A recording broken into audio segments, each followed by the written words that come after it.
ഓം ദൈവമേ കാത്തുകൊൾകങ്ങ് കൈവിടാതിങ്ങു ഞങ്ങളെ നാവികൻ നീ ഭവാബ്ദിക്കോരാവിവൻ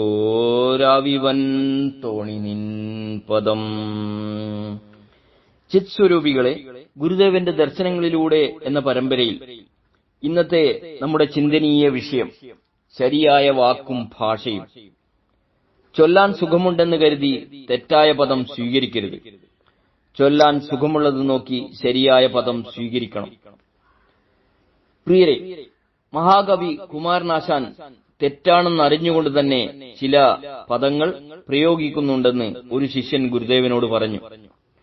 ബാലരാമായണത്തിൽ മഹാരാജാവ് എന്നതിന് മഹാരാജ എന്നും ലീലയിൽ മനഘക എന്നതിന് മനോഘക എന്നുമാണ് പ്രയോഗിച്ചിട്ടുള്ളതെന്നും അറിയിച്ചു. ഇത്രയും കേട്ടപ്പോൾ കുമാരന് തെറ്റുവരുമോ എന്ന് ഗുരുദേവൻ ചോദിച്ചു.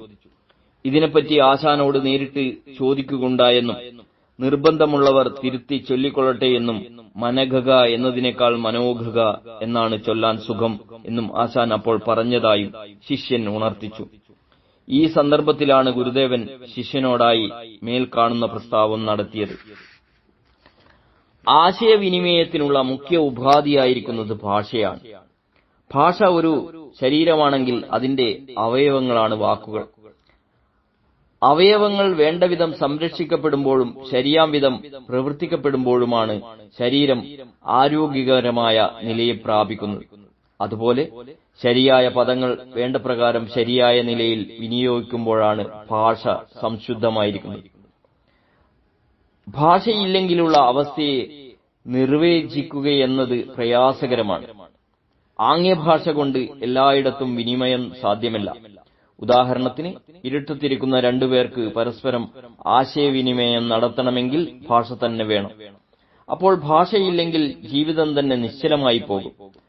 മഹാത്മാക്കളുടെ ദർശനവും ചിന്തയും മുതൽ ഈശ്വരൻ അർപ്പിക്കുന്ന പ്രാർത്ഥനകൾ വരെ നിലനിർത്തുന്നത് ഭാഷയാണ്.